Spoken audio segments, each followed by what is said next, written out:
Semangat berbagi di Hari Raya Kurban terpancar jelas di lingkungan PT Pegadaian Kantor Wilayah 3, Sumatera Bagian Selatan.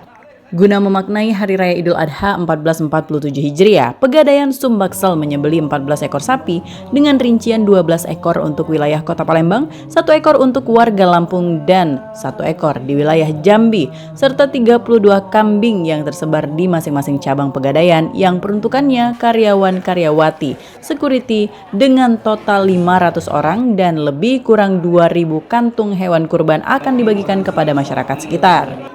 Di tahun ini juga PT Pegadaian Kanwil 3 Sumbaksel menyalurkan 2 ekor sapi dan 1 ekor kambing untuk 2 pondok pesantren. Menurut Nofriandi selaku pimpinan wilayah Pegadaian Kanwil 3 Sumbaksel mengatakan ini merupakan bentuk kepedulian dan berbagi atas syukur nikmat yang telah diterima agar orang-orang di sekitar juga dapat merasakan nikmat yang sama. PT Pegadaian akan terus berkomitmen, bersinergi bersama pemerintah, menebar banyak manfaat untuk masyarakat. Pembagian hewan kurban nanti kita akan menyasar kepada tentunya karyawan, karyawati, sampai security dan pemasar di Pegadaian. Itu kurang lebih ada 500 orang di Kota Palembang dan 1.200 sisanya yang lain kita bagikan ke masyarakat sekitar kantor Pegadaian, baik di kantor wilayahnya, di kantor area, dan di sekitar kantor cabang. Jadi mungkin lebih dari 2/3 yang kita bagikan kepada masyarakat. Total hewan kurban sendiri berapa banyak, Pak? Total kurban kita di tahun ini ada 14 ekor sapi, 12 ekornya ada di Kota Palembang, 1 ekor di Lampung, 1 ekor di Jambi, dan di masing-masing cabang kita ada punya 1 kambing, sehingga ada total 32 ekor kambing.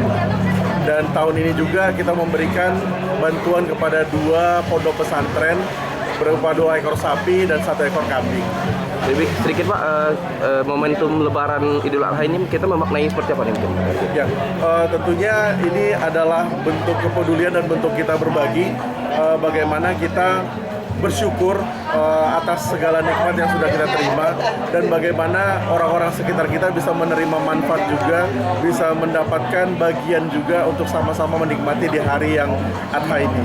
Harapan dan target kita ke depan mungkin Pak? Harapan dan target kami ke depan tentunya semakin banyak yang mengenal Pegadaian, sebagai banyak masyarakat yang terbantu dengan keberadaan Pegadaian, dan kami ingin menebar banyak manfaat untuk masyarakat sekitar. Jadi kalau sekarang mungkin persentasenya baru 8% masyarakat Sumbaksel yang kenal Pegadaian, kedepannya mungkin kami targetkan sampai 10% minimal sudah mengenal dan bertransaksi di Pegadaian. Dari Palembang, Sumatera Selatan, Erwin Setiawan, iNews melaporkan.